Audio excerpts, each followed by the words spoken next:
Cada año la influenza contagia a cerca de 1.000 millones de personas en el mundo. 1.000 millones. Y provoca hasta 650.000 muertes. Son cifras que asustan. Totalmente. Ponen en perspectiva lo que a menudo despachamos como, bueno, una simple gripe. Una simple gripe, exacto. Y aquí en Colombia el impacto es directo y medible. Las infecciones respiratorias agudas, las IRA, son una de las principales causas de consulta médica y, tristemente, de mortalidad, sobre todo en los más pequeños. Para que nos hagamos una idea, solo en lo que va de 2024 se han atendido más de 6,5 millones de casos. 6,5 millones. ¿Es una barbaridad? Por eso hoy vamos a examinar con lupa un documento que me parece fundamental. Es el lineamiento técnico del Ministerio de Salud y Protección Social de Colombia para el uso de un antiviral muy específico, el oseltamivir. Ajá. Nuestra misión es entender la estrategia que hay detrás. O sea, ¿cómo decide un país a quién tratar, cuándo y por qué con un medicamento que es un recurso estratégico durante los picos respiratorios? Y es clave lo que dices, que sea el lineamiento oficial, la versión de agosto de 2025. Porque eso le da un peso normativo. No es una recomendación, es una instrucción para todo el sistema de salud. Claro, es una orden. Exacto. Y nuestro análisis no busca solo repasar las dosis. Lo que queremos es descifrar la estrategia de salud pública que hay detrás para proteger a los más vulnerables y, pues, optimizar un recurso que es limitado. De hecho, el objetivo que se plantea en el documento es increíblemente ambicioso, casi una declaración de intenciones. ¿Cuál es? Asegurar que el 100% de los pacientes que cumplen los criterios reciban el antiviral en las primeras 48 horas desde que aparecen los síntomas. 100% en 48 horas. Eso suena a una operación militar. Un objetivo que, como veremos, implica una logística monumental. Bueno, empecemos por el principio, por el enemigo. Cuando hablamos de virus respiratorios en Colombia, ¿cuál es el panorama real? A ver. El documento nos da cifras de vigilancia de 2023. El virus sincitial respiratorio, el BSR, fue el más detectado, casi un 25%. El más común. Pero la influenza le pisa los talones, con un 4.8% de influenza A y un 10.6% de influenza B del linaje Victoria. Y para 2024, la influenza ya suma casi el 20% de las muestras positivas. Y esos porcentajes, que a primera vista parecen menores que los del BSR, son cruciales. La influenza tiene una capacidad de mutación y un potencial pandémico que otros virus respiratorios no tienen. Cierto. Por eso se vigila con tanta atención y pues justifica tener un antiviral específico como reserva estratégica. Entiendo. El documento también confirma algo que la gente percibe en la calle, un patrón estacional muy marcado. Hay un pico respiratorio claro entre marzo y mayo, que calza perfecto con la principal temporada de lluvias del país. Claro, la temporada de lluvias que todas conocemos en Colombia es básicamente la temporada alta para las salas de urgencias pediátricas. Totalmente. El documento insiste mucho en la prevención, vacunación, tapabocas, lavado de manos. Pero este lineamiento existe precisamente porque la prevención no siempre es suficiente. Nos da una idea de la carga real que estos picos le ponen al sistema de salud y a la sociedad. Totalmente. Y es una carga, digamos, multidimensional. ¿En qué sentido? Primero, la presión sobre los servicios de salud. Urgencias, hospitalización, unidades de cuidado intensivo.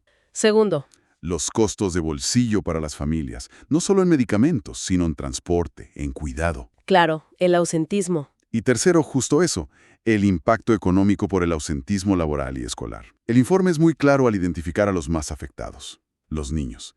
La morbilidad, es decir, la cantidad de consultas por IRA, se concentra de forma abrumadora en los menores de 5 años. ¿Qué tan abrumadora? Mira, los menores de 1 año son el 11% de los casos. Los de 1 año, casi el 13%. Y los de 2 a 4 años, casi el 12%. Son ellos los que más llenan los hospitales, y es para protegerlos a ellos principalmente que se diseña toda esta estrategia. Entendido el panorama. Pero para saber cómo combatirlo, supongo que primero hay que entender al virus a nivel molecular. ¿Cómo funciona exactamente? El documento no profundiza en virología, pero nos da las claves. El virus de la influenza pertenece a la familia Orthomyxoviridae. Pensemos en su superficie como una esfera con 2 tipos de herramientas o proteínas clave. Ok.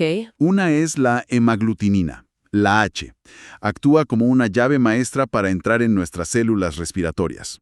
La otra es la neuraminidasa, la N, que es una enzima. Funciona como una especie de cizalla molecular. ¿Una cizalla? ¿Para qué? Una vez que el virus se ha replicado dentro de la célula, esta N corta las amarras que unen a los nuevos virus a la superficie celular. Les permite salir y contagiar a otras células. De ahí vienen los nombres que siempre escuchamos, como H1N1 o... O H3N2, exacto. Son como el modelo y la serie del virus. Justo, definidos por su tipo de llave y su tipo de cizalla. Exactamente. Y aquí, justo aquí, es donde entra en juego el oseltamivir. Es un inhibidor selectivo de esa segunda herramienta, la neuraminidasa. O sea, ataca a la cizalla. El mecanismo es muy elegante. La molécula del medicamento se une a la enzima N y la bloquea. En la analogía, es como si le pusiéramos un candado a la puerta de salida. Ah, ya veo. Los nuevos virus se producen, llegan a la superficie de la célula, pero no pueden liberarse. Quedan atrapados, impidiendo que la infección se propague por el resto del sistema respiratorio. Fascinante. Pero entonces llegamos al punto crítico que mencionabas antes. La ventana de las 48 horas. El punto clave. Es un lapso de tiempo increíblemente corto. Si uno piensa en la realidad de muchas personas en Colombia, especialmente en zonas rurales o apartadas, Sí. desde que sientes los primeros síntomas, logras conseguir una cita, te desplazas al centro de salud, te ve un médico, te diagnostica y finalmente te entregan el medicamento. 48 horas suena a una carrera contra el reloj casi imposible de ganar. El documento reconoce este desafío. Lo reconoce implícitamente, y esa es la tensión central de todo el lineamiento. El texto repite una y otra vez que la máxima eficacia se logra en esas primeras 48 horas. ¿Por qué? Porque es cuando la replicación viral está en su fase exponencial. Después de ese punto, el incendio ya es demasiado grande, y el medicamento tiene un efecto mucho menor. Toda la estrategia logística que se describe después es en el fondo un plan de guerra contra el tiempo. Una guerra contra el tiempo. Me gusta esa idea. Y por eso una de las claves que menciona el documento es que, para los grupos de alto riesgo, el tratamiento debe iniciarse basado en la sospecha clínica. O sea, sin esperar una prueba. No se debe esperar una prueba de laboratorio que confirme la influenza, porque eso podría tardar días y la ventana de oportunidad se cerraría. ¡Wow! El sistema asume el riesgo de tratar a alguien que quizás no tenga influenza para garantizar que los que sí la tienen reciban el medicamento a tiempo. Eso es un cálculo de riesgo-beneficio a escala de salud pública. Muy interesante. Entonces, si el tiempo es oro, la pregunta es, ¿quiénes tienen prioridad en esta carrera? ¿A quiénes se dirige este esfuerzo monumental? El lineamiento es extremadamente específico. Los define en su tabla 5. Son los grupos de población que, según la evidencia, tienen más probabilidades de sufrir complicaciones graves, hospitalización o muerte por influenza. A ver, ¿quiénes son? La lista es clara. Primero, los extremos de la vida. Niños menores de 2 años y adultos mayores de 65. Ok, eso tiene sentido. Luego, personas con comorbilidades significativas. Enfermedades pulmonares crónicas como EPOC, enfermedades cardiovasculares, renales, hepáticas o diabetes. Tiene sentido. Son los grupos que uno esperaría. Sí, pero la lista continúa y se vuelve más específica. También incluye a personas con cualquier tipo de inmunosupresión, ya sea por medicamentos, como en pacientes trasplantados, o por enfermedades como el VIH. Entiendo. Y aquí vienen 2 grupos que a veces sorprenden. Mujeres embarazadas o en las 2 primeras semanas de posparto. Ajá. Y personas con obesidad mórbida, definida como un índice de masa corporal de 40 o más. Me detengo ahí porque me llama la atención. Ver a las personas con obesidad mórbida en la misma categoría de riesgo que alguien con una enfermedad pulmonar crónica o VIH es impactante. Lo es. ¿Explica el documento por qué su riesgo es tan elevado? No entre en el detalle fisiopatológico, pero la evidencia científica que respalda estas guías es sólida. La obesidad mórbida se considera un estado proinflamatorio crónico que afecta la respuesta inmune. Ah, ok.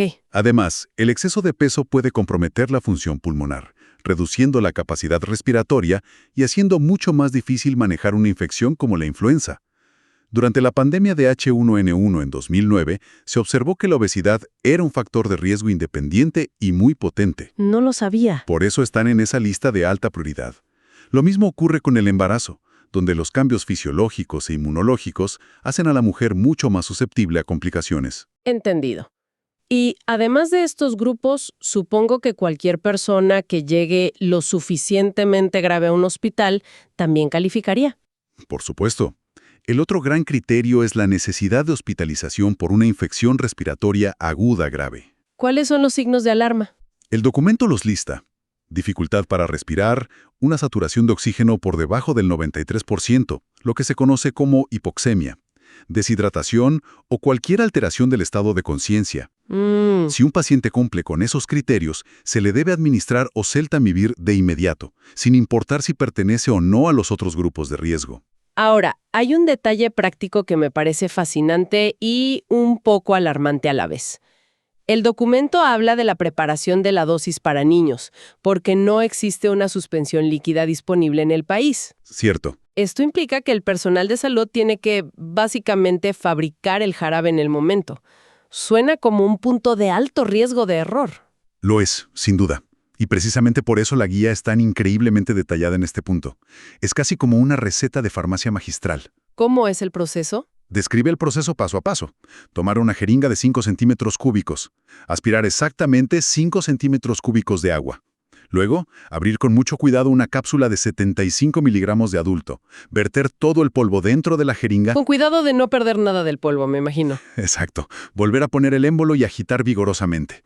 Esto crea una solución donde cada centímetro cúbico contiene 15 miligramos del medicamento. Y de ahí se saca la dosis para el niño. A partir de ahí, usando otra jeringa más pequeña, se extrae la dosis exacta que necesita el niño según su peso, dosis que están especificadas en otras tablas. Es una solución ingeniosa, pero me imagino la presión. Piensa en una enfermera o un auxiliar a las 3 de la mañana en un servicio de urgencias lleno, con un niño con fiebre alta. Es complejo. Teniendo que hacer esta mezcla con una precisión absoluta. No hay margen de error. Ninguno. Y esto nos revela una realidad profunda del sistema de salud. La necesidad de crear soluciones prácticas ante las limitaciones. La alternativa sería no tratar a los niños o arriesgarse a darles dosis incorrectas. Claro. Es una solución de compromiso, pero subraya la importancia crítica de la capacitación continua del personal.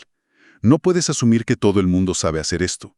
Tienes que entrenarlos, reentrenarlos y verificar que lo hacen bien. Todo esto nos lleva a la logística, porque tener el medicamento y saber a quién dárselo es solo la mitad del problema. Es la mitad del camino, ¿sí? Hay que asegurar que llegue a ese niño en ese pueblo dentro de las 48 horas. Y aquí hay un dato clave del documento. El oseltamivir no está cubierto por la UPC, el Plan Básico de Salud. Correcto. Y eso cambia toda la dinámica. ¿Por qué? Significa que no es un medicamento que las farmacias comerciales tengan en sus estanterías. El Ministerio de Salud lo compra de forma centralizada. Ah, o sea, es una compra masiva. Lo hace a través del Fondo Estratégico de la Organización Panamericana de la Salud, lo cual permite obtener mejores precios. Luego, el Ministerio es el responsable de distribuirlo a todo el territorio nacional como un bien de salud pública. Sobre el papel, esta cadena de responsabilidades se ve perfecta. Un engranaje bien aceitado que va desde el nivel nacional hasta el local. Pero todos sabemos que en la práctica las cadenas tienen eslabones débiles. ¿Podemos inferir cuál es el punto más crítico en toda esta logística? Es una gran pregunta. El documento no lo dice explícitamente, pero pone un énfasis enorme en el control de inventarios. Ajá. Detalla, por ejemplo, que las entidades departamentales y distritales deben gestionar el stock con el método PBPS. Primero en vencer, primero en salir. Para que no se caduquen. Exacto. Para evitar que se pierdan medicamentos por caducidad, que sería un desperdicio terrible de un recurso valioso. También establece la regla del 70%. ¿En qué consiste? Cuando a un municipio le queda solo el 70% de su inventario, debe solicitar inmediatamente la reposición al departamento. O sea que el mayor temor es la ruptura de stock, quedarse sin el medicamento en medio de un pico. Exactamente. El peor escenario es un hospital rural o un centro de salud urbano que se quede sin oseltamivir justo cuando más lo necesita. Claro. Por eso también se exige que se definan puntos de distribución que funcionen 24 horas, 7 días a la semana. La influenza no tiene horario de oficina. ¿Cierto? Pero hay otro posible punto de falla, quizá más sutil. La última milla del proceso, que es el paciente. El documento le asigna a los prestadores de salud, a las IPS, la responsabilidad no solo de prescribir, Sino de educar. sino de educar al paciente o al cuidador sobre la importancia de tomar el tratamiento completo, que dura 5 días. Incluso les pide hacer seguimiento activo, con llamadas o mensajes de texto, para asegurar la adherencia. Y eso requiere tiempo y personal que, en medio de un pico respiratorio, son precisamente los recursos más escasos. Precisamente. Y finalmente, las aseguradoras, las EAPB, tienen el rol de vigilantes, ¿Cómo así? garantizando que toda su red de clínicas y hospitales cumpla con estos protocolos. Es un sistema de responsabilidades compartidas, donde si una pieza falla, toda la estrategia se debilita. Bien, para ir cerrando y juntar todas las piezas. Queda claro que la influenza en Colombia no es una simple gripe, sino un desafío de salud pública de primer orden. Sin duda. Y el oseltamivir es una herramienta poderosa, pero increíblemente sensible al tiempo. Su éxito no depende solo de la molécula, sino de una maquinaria logística impecable diseñada para correr más rápido que el virus. Así es. Y para dejar una reflexión final, hay un punto muy interesante que el propio documento apenas esboza. ¿Cuál sería? Menciona la posibilidad de usar el oseltamivir como profilaxis. Es decir, para prevenir la enfermedad en personas de alto riesgo que han tenido contacto directo con un caso confirmado. Por ejemplo, en un hogar de ancianos. Exacto, en un hogar de ancianos donde se detecta un brote. Sin embargo, el texto aclara de inmediato que, en Colombia, su uso está supeditado a la disponibilidad del medicamento y que la prioridad absoluta es el tratamiento de los que ya están enfermos. Lo que nos deja frente a un dilema clásico de la salud pública. El dilema por excelencia. Con un presupuesto y unos recursos que siempre son finitos, ¿dónde pones tu apuesta más fuerte? Tratar o prevenir. ¿En apagar los incendios, tratando a quienes ya están enfermos con una herramienta costosa y de logística compleja? ¿O en construir cortafuegos, usando ese mismo recurso para evitar que la enfermedad se propague en los entornos donde viven los más frágiles? Es una decisión estratégica. Una que los sistemas de salud enfrentan todos los días, no solo con la influenza, sino con innumerables desafíos, y que, pues, no tiene una respuesta fácil.